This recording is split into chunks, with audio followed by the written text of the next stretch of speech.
Patna Sahib station पर selfie लेने का युवाओं का हुजूम उमड़ पड़ा।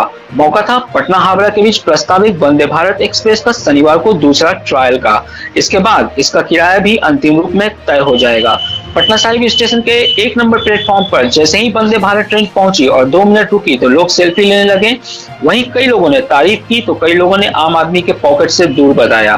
प्राप्त सूत्रों से मिली जानकारी के अनुसार पटना से हावड़ा के बीच चेयर कार का किराया 1460 रुपए के आसपास होगा, जबकि एग्जीक्यूटिव क्लास का किराया 2650 रुपए होगा। कैटरिंग शुल्क समेत किराया कितना होगा, इसे लेकर अगले 1-2 दिन में अंतिम रूप में निर्णय लिया जाएगा। बिहार में इस ट्रेन का ठहराव केवल 4 स्टेशनों पर जबकि पश्चिम बंगाल में सिर्फ 1 स्टेशन पर होगा। उद्घाटन की तिथि के लिए जोनल रेलवे केंद्रीय निर्देशों की प्रतीक्षा में है।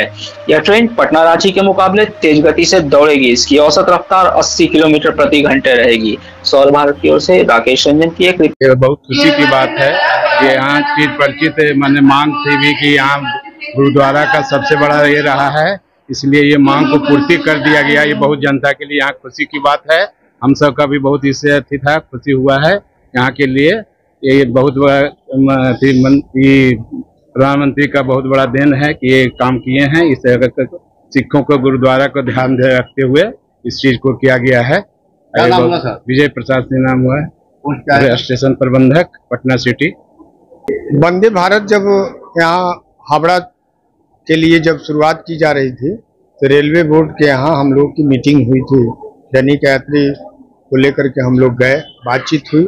बातचीत होने में ये बताया गया कि पटना साहिब में अगर ये गाड़ी का ठहराव अगर नहीं देते तो आपका अर्निंग घट जाएगा, क्योंकि पटना सिटी से खास करके सिख समुदाय के जो सिख श्रद्धालु आते हैं, जैन धर्म के लोग आते हैं, माँ पटन देवी के दर्शन करने आते हैं, या व्यापारी जो पूरे बिहार से ही नहीं हर देश से हर राज्यों से आते हैं, वो मारूफगंज, मंसूरगंज और महाराजगंज है, उसके लेकर के मछरट्टा है, उसको लेकर के अगर यहाँ ठहराव देते हैं तो व्यापारियों की और यात्रियों की संख्या यहाँ ज्यादा है, इसलिए इसका अर्निंग आपका बढ़ेगा। जैसे जनशताब्दी से अर्निंग आपका नहीं था, लेकिन जनशताब्दी जब यहाँ रोका गया तो बहुत ज्यादा अर्निंग बढ़ा और उनको महसूस हुआ कि ठीक है, जनशताब्दी के पैरेलल पर ये गाड़ी है तो हम इसको ठहराव देते हैं और इसका स्वागत है।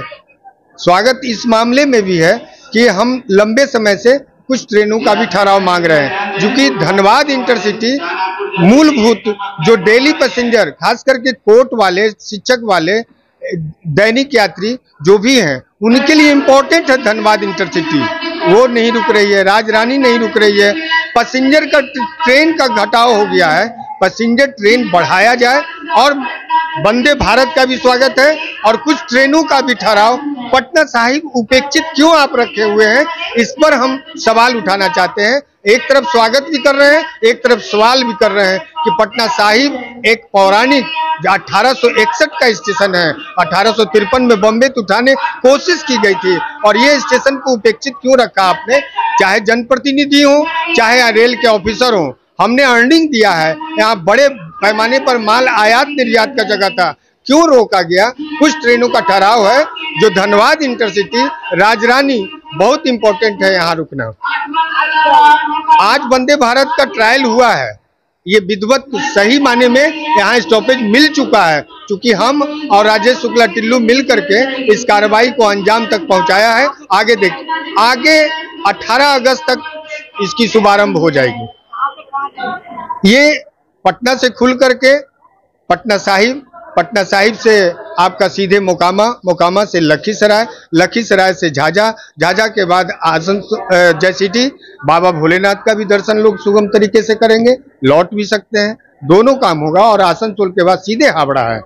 ये 1400 कुछ रुपए का दिया गया है, लेकिन पैसे बात अलग है, सुविधा से लोग पहुंच जाएं और यहाँ ठहराव होने से जो पटना जंक्शन जाकर के सफर करते वो हमने कोशिश किया है और ये कोशिश कामयाब हुआ है। Gold jewellery, diamond jewellery, platinum jewellery, silver और स्टोन्स की एक संपूर्ण रेंज। जगमोहन लाल शिवरतन लाल ज्वेलर्स, पटना सिटी चौक, पटना।